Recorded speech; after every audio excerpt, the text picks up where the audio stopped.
loud and very vocal hater of Rush, and I figured no better way to lead into this than that. So, I don't think Joe can see the image up there, but what I want to do today, before we get to all your questions, I basically want to run through what it is that turned this sweet kid here into this guy.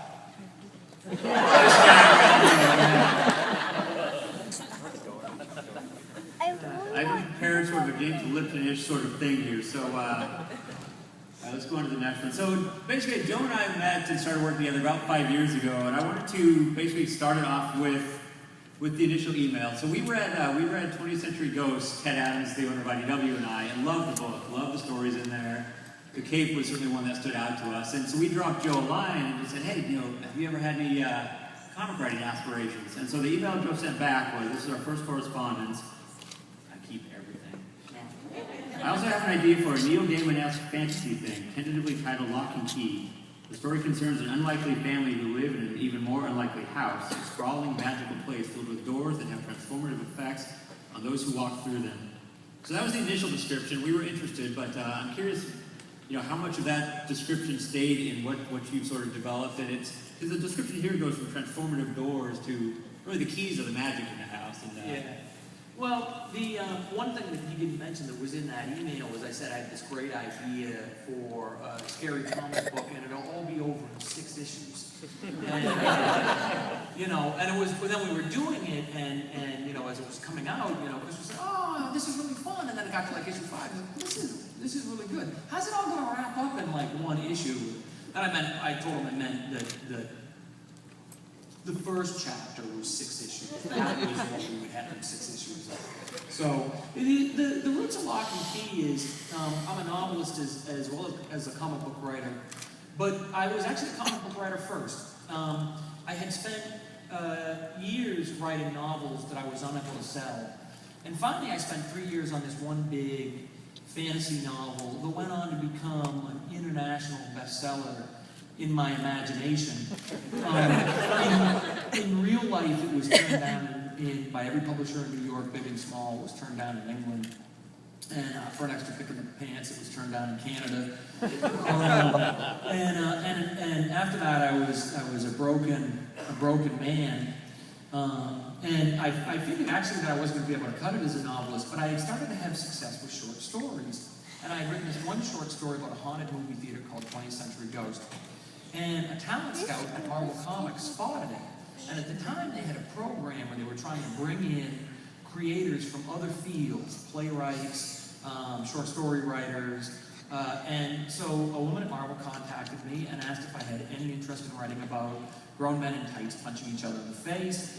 And I said, sure, it sounded good. I had, as a child, I had been an intense comic book fan. I grew up reading Neil Gaiman, Alan Moore, Frank Miller, the Claremont Byrne X-Men, and my first crush was Kitty Pryde. So I jumped at it, and I wound up doing a really, really terrible Spider-Man story that was about 11 pages long. And but even though I knew it was bad, even though I knew it was the worst thing I'd ever had published, it kind of got its hooks in me. It was so much fun to write and so much fun to think about. It was really the most fun I had to date writing anything. And so I worked up some pitches for other story ideas. And one of them, I was a young father at the time. I had a kid going through the terrible twos.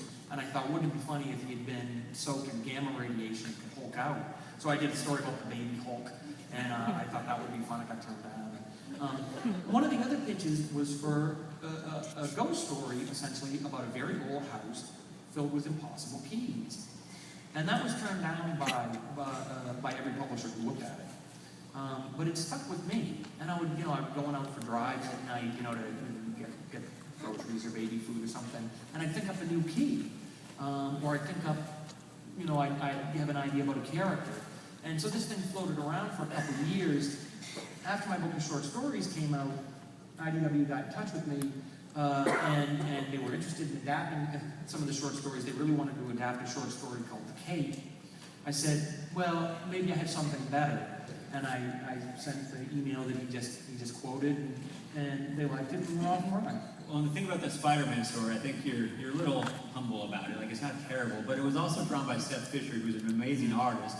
So what that told us was, this guy can't write comics, but if we pair him with a brilliant artist, he'll appear that he can. So as long as we keep doing that, like we've done with Locke Key, and we've done with the Cape and Zach Howard, I think you're gonna come through this okay. Yeah, that's always my goal is to do as little as possible and to depend on my artist to somehow pull together at the end. And it's a formula that's worked for me now for years.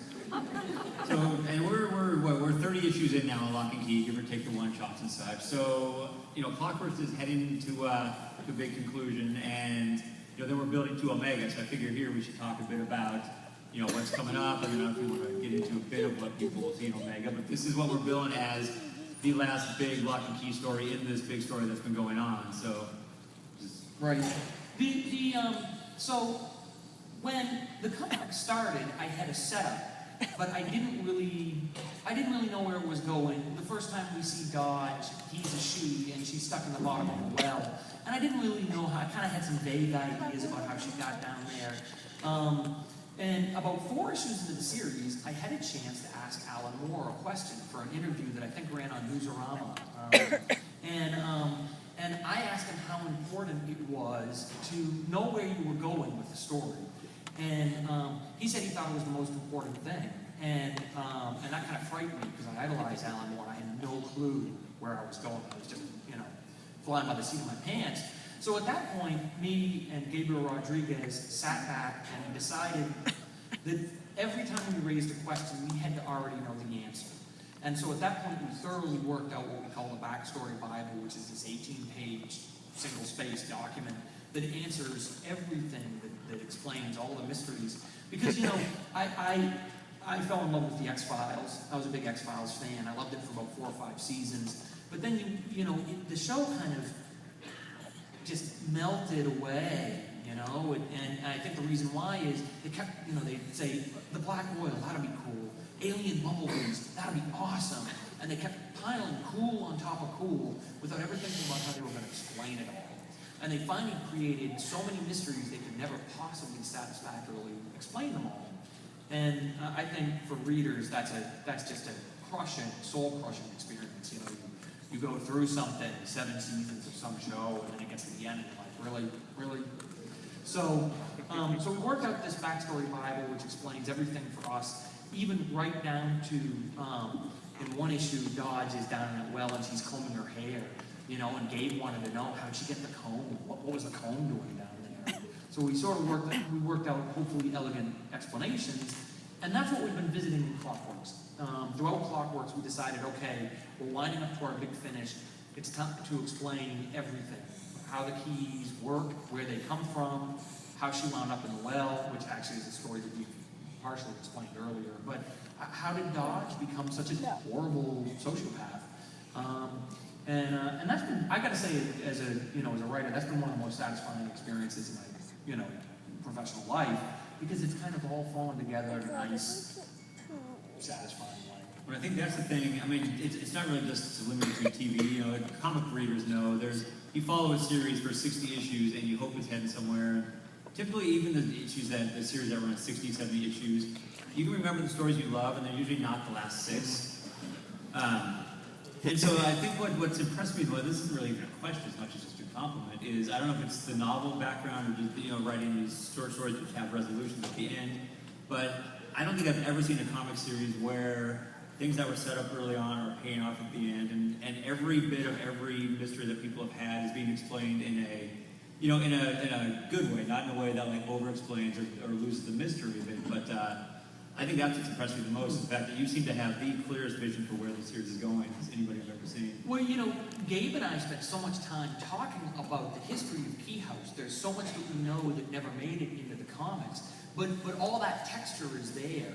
And so a lot of times there'll be little subtle details that do tie into stuff that's in our backstory that we may find out the explanation for in Clockworks, or if it's really minor and doesn't matter, maybe we'll, maybe not. But I do think that texture, that weight of backstory and information does add up and gives us the confidence to play around, to see clues early.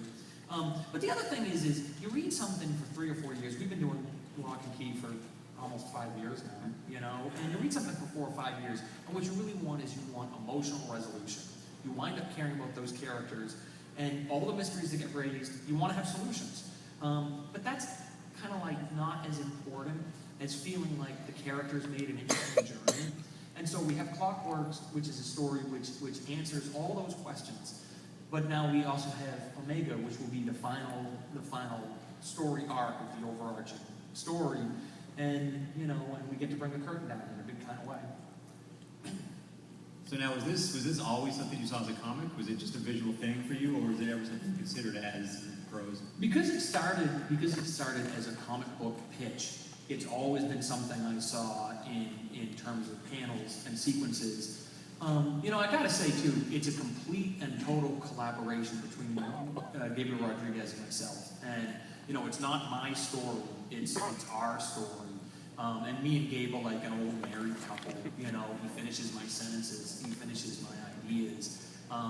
In Clockworks, there's a story that we had not planned, where Kinsey's fear. There's a key. I don't know how many of you guys are familiar with it, but there's a key called the head key. And with it, you can unlock your head, you can reach in and pull out your ideas and memories and stick new stuff in. And Kinsey, who's 16 years old, is sick and tired of crying and being afraid. She's been through this terrible trauma, and she just wants to be brave and strong, which is, I think, something a lot of people can relate to.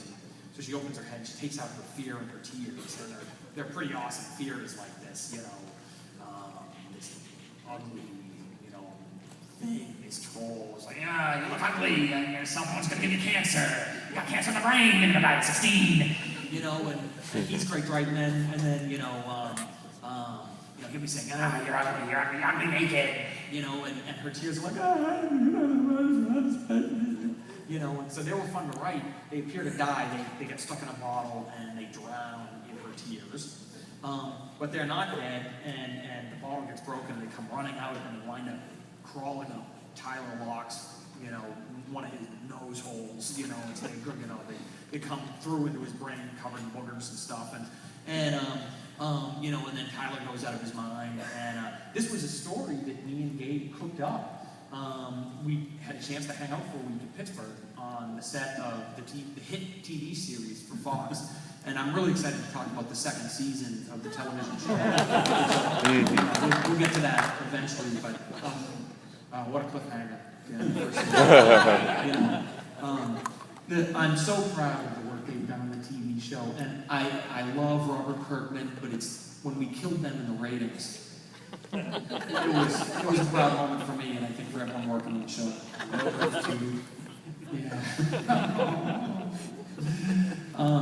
What were we talking about? Oh yeah, so what was the question? That wasn't really your question, but at this point, my question is, who sort of developed as your favorite character to write, and who's gotten more difficult or more harder to figure out where they're headed at this point? Does it happen at this point? Probably my favorite character to write is Kinsey's Fear. But you know, any of you guys on Twitter? Yeah, okay, cool. I follow Warren Ellis on Twitter, and basically Kinsey's Fear is just Warren Ellis's tweets. Someone's gonna in the whole rape ticket. You know, and that's fear is great. So he's been fun. In terms of satisfying character arcs, I think probably the character who's had the most moving and powerful transition for me would be Al Grubb, who is the bald psychopath in the first issue who takes an axe in the head. On page 22 is never heard from again. And he's certainly the easiest character to write. But I do admit that the growth is a bit limited there. Wait till before Locke Key, we can delve into that. And I think it's great. Al Grubb is this sort of hulking, bald, monstrous thug. And I've been waiting for the first Al Grubb cosplayer. And I'm glad to see that, in fact, in the front row, if you can stand up, we have an Al Grubb cosplayer. Yeah, you, sir. He left the axe. They wouldn't let him take the axe into the room. But Al, if you'd like to stand up and take a round of applause. And this is Jason Charmel who writes the tape, guys.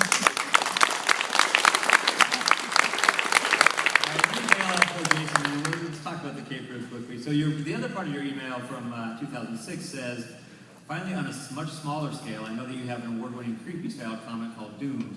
There's a short story in the 20th Century Ghost titled The Cape that I'd love to adapt for you. I said that? Yeah. So it essentially went from you thinking about this as a 12-page story to, successful one-shot that got Jason nominated for an Eisner Award, and Joe and Zach, to a good miniseries, and now we just announced yesterday, which we'll announce again today, we are doing a Cape prequel that Joe and Jason are doing with artist Nelson Daniel.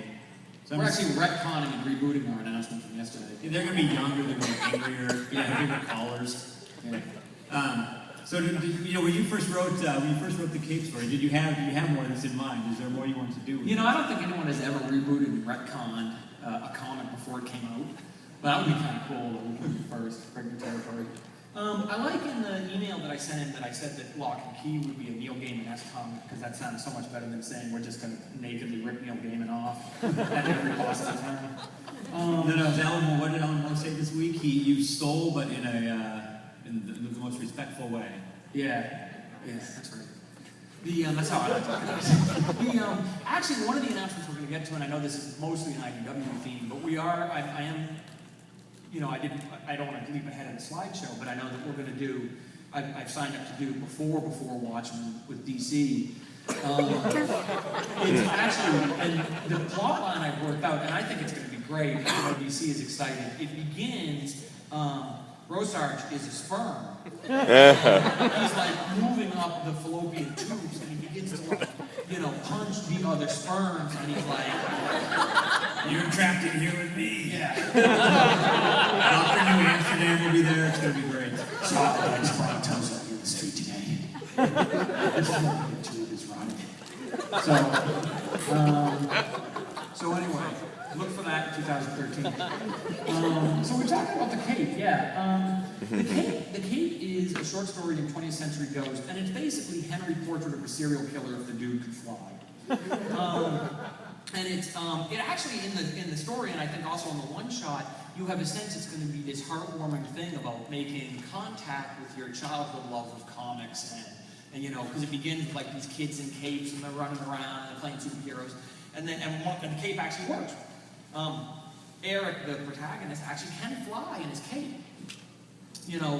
And when he loses the cape while he's up in the air, he falls and he smashes his head and he has brain damage, and after that he becomes a drunk and he can't hold his job down as a pizza delivery guy. And he believes his girlfriend's cheating on him, and he goes into this spiral of paranoia, and then he rediscovers his cape and discovers the power of flight, and does terrible things with it. And and kind of like lazy things too. He's basically into smoking bud and killing his enemies. And I think that's sort of interesting. I don't see any reason why necessarily being granted superpowers would either make you a brilliant supervillain or a heroic superhero. If you were, an asshat before you had superpowers, you'll probably be a super-powered asshat afterwards. So then,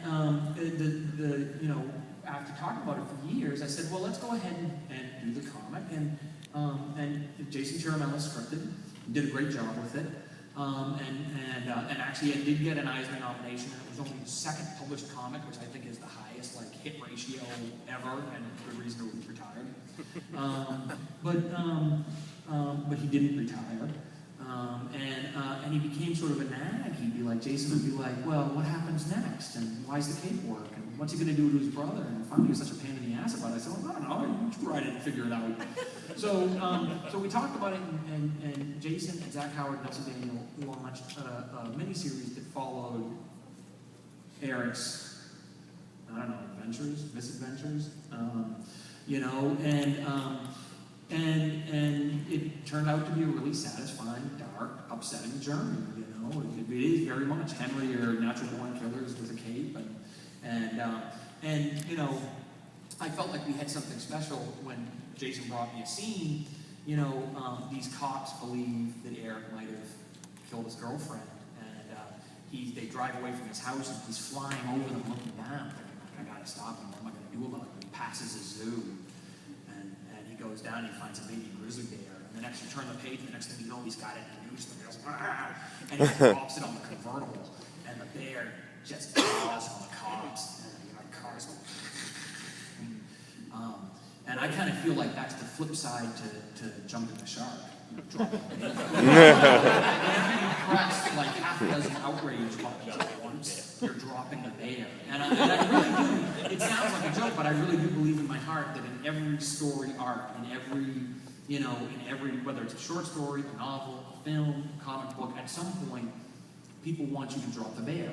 They want to have one moment where they go, "Oh my God, I can't believe they did that."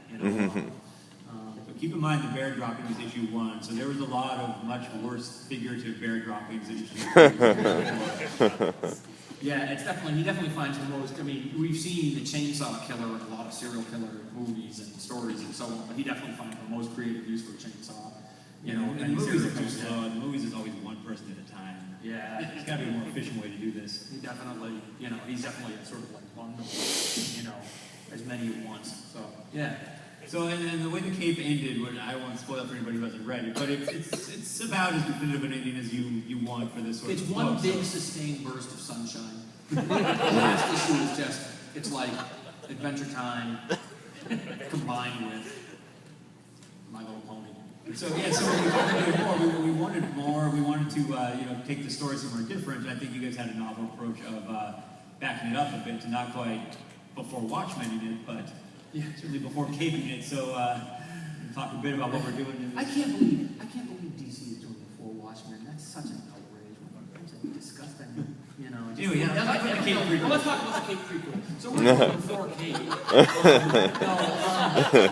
We're doing a story called Cape 69, and the interesting thing about Cape 69 is, even when I worked on the short story, I did sort of have an idea about why the Cape works. I never get into it, but I did sort of have a notion. I planted something in the short story where I thought, this is why the Cape works.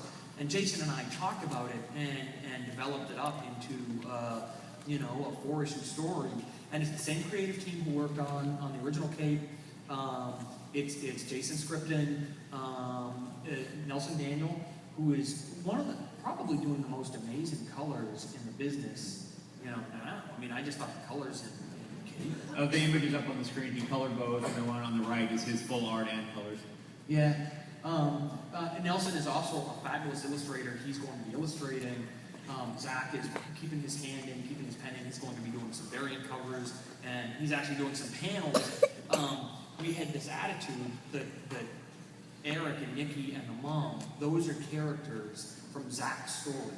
Zach Howard, the artist on the original Cape. And that when we see those characters, we should see Zach's version of them. So in the Cape 69, when we return stateside, we leave Vietnam and return stateside, and we see those characters, that's drawn by Zach, but all the stuff in Vietnam was drawn by Nelson. Zach is going to be so excited about, Jason just finished 15 pages of work, and he's going to love that on top of his other stuff. It's awesome. Zach loves everything. Yeah. Just all sunshine and smiles. It's true. And if you haven't seen Nelson's work, we have some of Nelson's stuff in the booth right now. Nelson did a book called Road Rage for us. That was a Joe and his dad did. It's a story that I adapted, and Nelson did the full art and colors on that. Do we have some slides from Throttle? Are we going to talk about Throttle a little bit? I put up the ebook. I didn't, Oh, okay. I didn't want to be too self-serving. Well, all right. Well, I also did. My dad's a writer. We had never worked together. When I was a kid, I would watch movies with my dad. We had a Laserdisc player. It was like pre-DVD. It was like the Betamax version of DVD. They were these giant silver platters, with 20 minutes of film per side. You have to get up and flip them over. And my dad only had 3. He had Jaws, Duel, and Close Encounters. And we would watch these over and over and over again. And back then, the idea that you could rewatch a movie was kind of fabulous. It was so early in the process. Really you saw a movie in the theaters and then you never saw it again unless it showed up on TV. And so this idea that you could rewatch a film, which we all take for granted now, was really fresh. So we would watch Duel over and over and over again. And then if we went out for a drive, we'd pretend like the truck was behind us. And we'd talk about what we were going to do. I grew up And I got asked to do a story for an anthology celebrating the work of Richard Matheson. Richard Matheson had written a short story, Duel, which became Steven Spielberg's film, and he also wrote the screenplay. And I thought if I was going to do a story in tribute to Richard Matheson, who also did Incredible Shrinking Man, and I Am Legend, and Hell House, and a lot of other great stuff. But I thought, okay, I want to do something that riffs on Duel, and I had this idea about a motorcycle gang on the run from a vicious trucker. And at the time, I had a motorcycle license, but I only had a few hundred miles in. My dad's been riding for a long time, and so I said, you know, let's do this story together. And it felt like a continuation of these games we played when I was 8, and we would pretend the truck was behind us. So it was a lot of fun. It's a very visual story. There's a lot of guys, you know, sliding on their faces across gravel at 50 miles an hour, and leaving, you know, most of them their skin behind. And you know, it is visual in the way the Spielberg film is visual. So I thought it was natural to try to adapt it to comics, and I asked Chris if he wanted to tackle it. And Chris did some awesome stuff. You know, my dad has also loves comics and has done some work in comics. He did a comic called American Vampire with Scott Snyder. And he at that time, he had been, you know, he had really not written a lot of comic scripts, and so he asked me to look at the script, and it was great.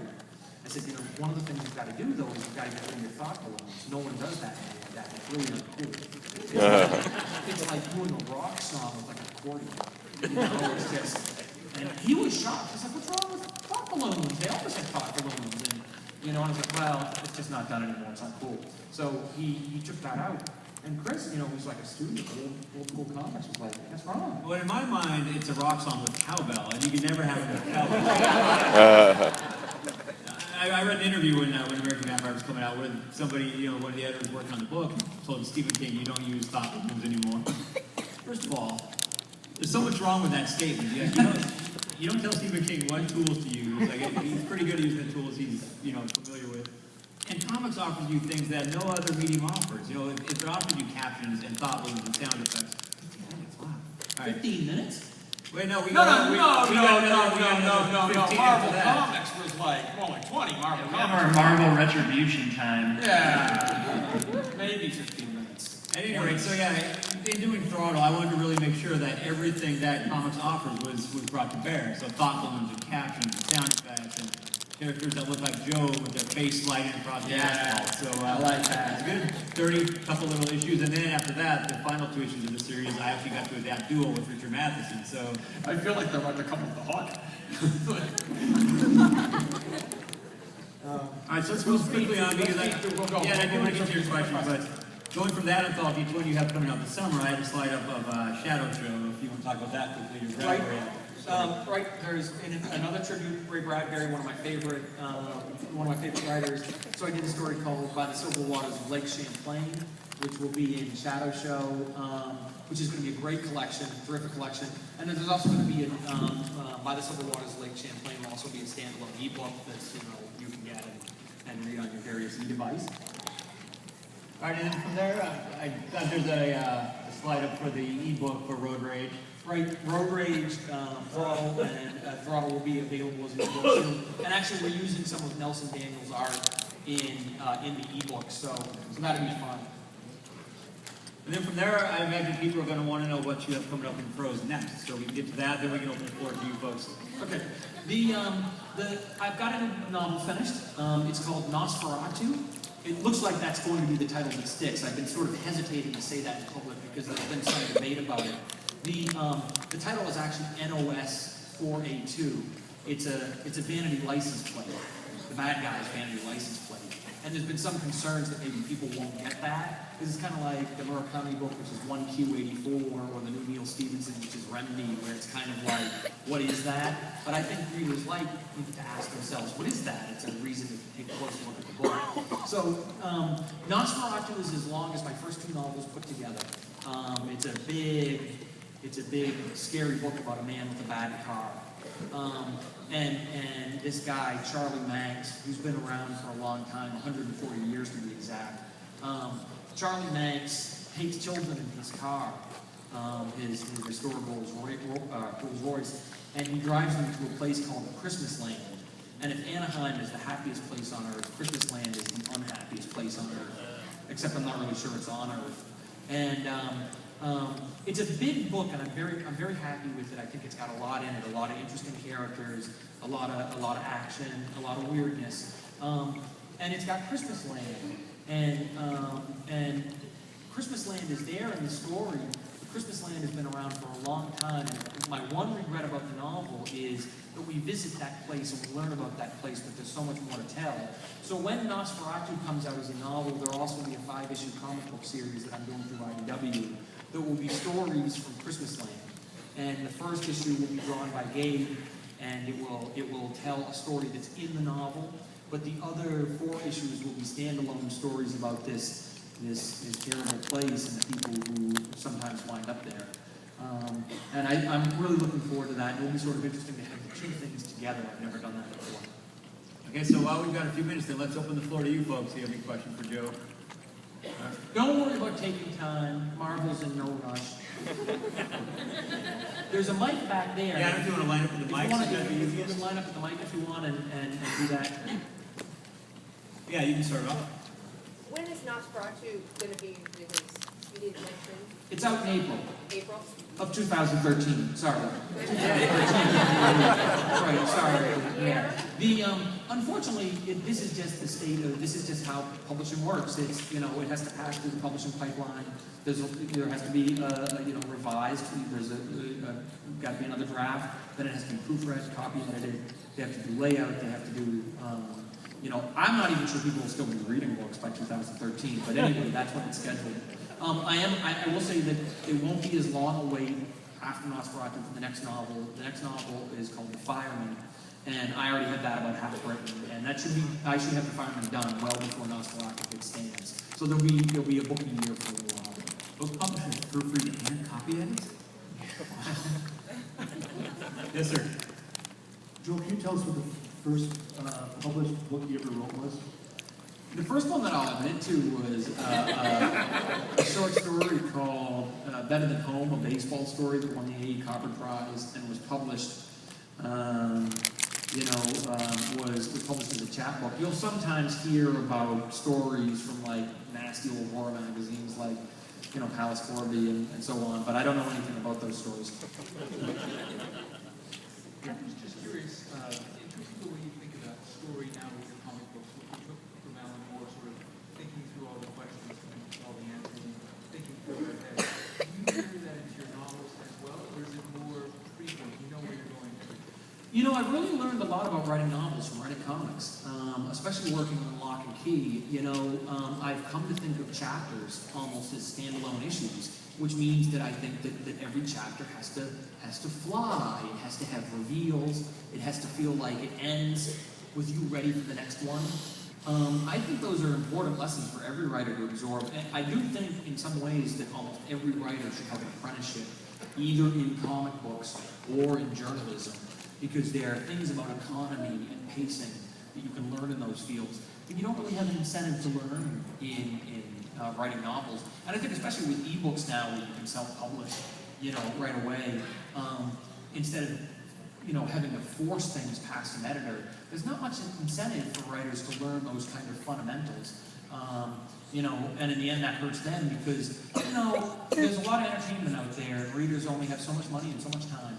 And if they're looking at your comic or your short story, your novel, and they read a couple pages, and it's not grabbing them, it's not exciting them, there's always something on YouTube. So, anyways, that's that. We have, yeah. Did you have a particular rock star in mind when you wrote Did you have a particular rock star? Did you have a particular rock star in mind when you wrote Archie Fox? Really any of the guys from Rush, I think. I could have completely, built it off them. Then it would have been the worst book of all time. I get asked that a lot. I've always thought he's a little bit like James Hetfield. I've always thought he's a little bit like Zach Wilde. Zach Wilde certainly has a beard. But no one, he just felt like a guy that should exist, a Southern guy who kind of had the long term. The guys from Aerosmith, and I think that people who read the book a lot of times think Jude is harder, his music is harder than it is. But this is a guy who's ridden the pop culture roller coaster for 40 years, 30 years. I'm sure he's had plenty of, kind of softer pop metal hits like the stuff that Nickelback does, and he'd be happy with that. So, yeah, we have plenty of time for questions. Marvel is happy to wait for another half hour. I always think it's amazing when a pop culture reference comes out of nowhere, and I don't think you get any more random than a Calvin and Hobbes tribute in Locke Key.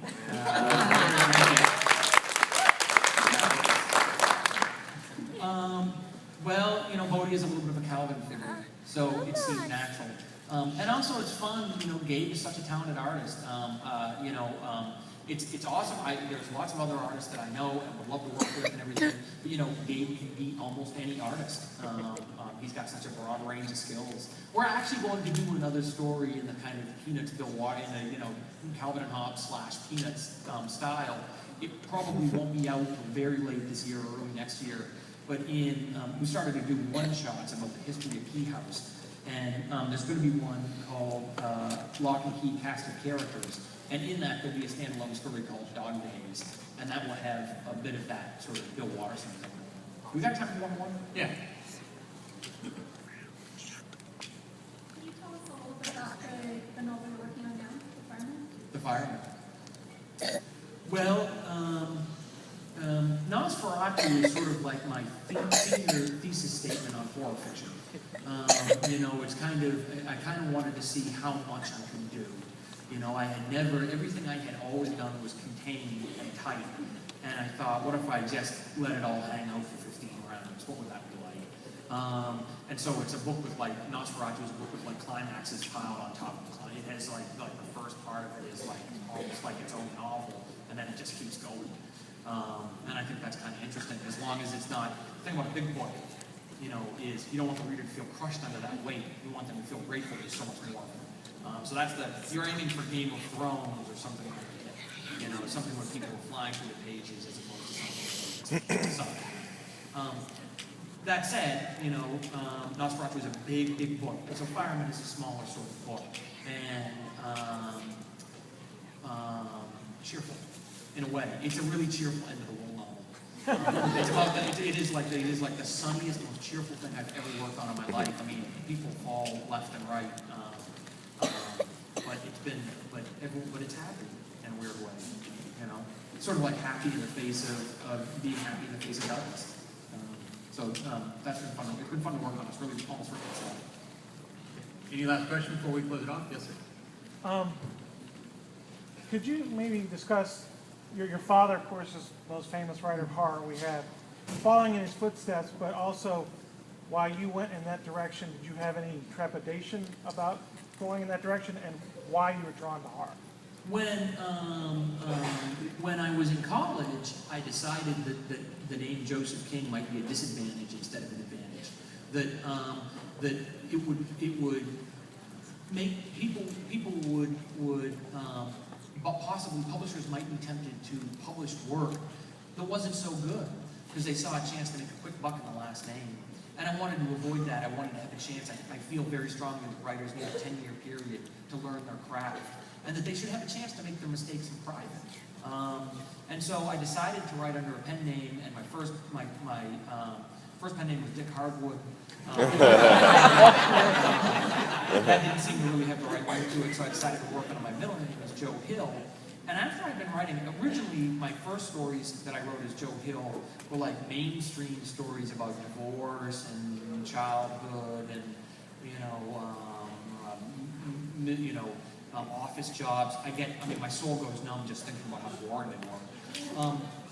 But I discovered by being Joe Hill, no one knew who I was, no one knew anything about my dad, and it gave me permission to write stories of the supernatural and the weird.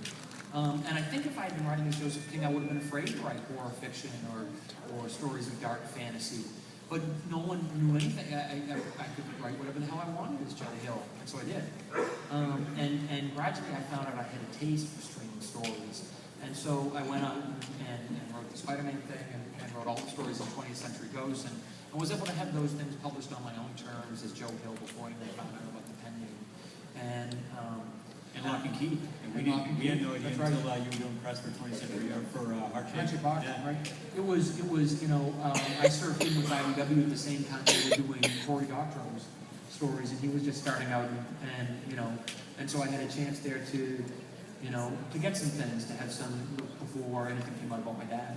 But it's come out since then, and that's okay, that's fine. I'm really proud of my dad. He's the best American writer of the last, 100 years, and, love him to death, and I talk to him every day. So I've been very lucky. Guys, That's probably thanks. good at the end. Yeah, thank you. Thanks for coming, guys.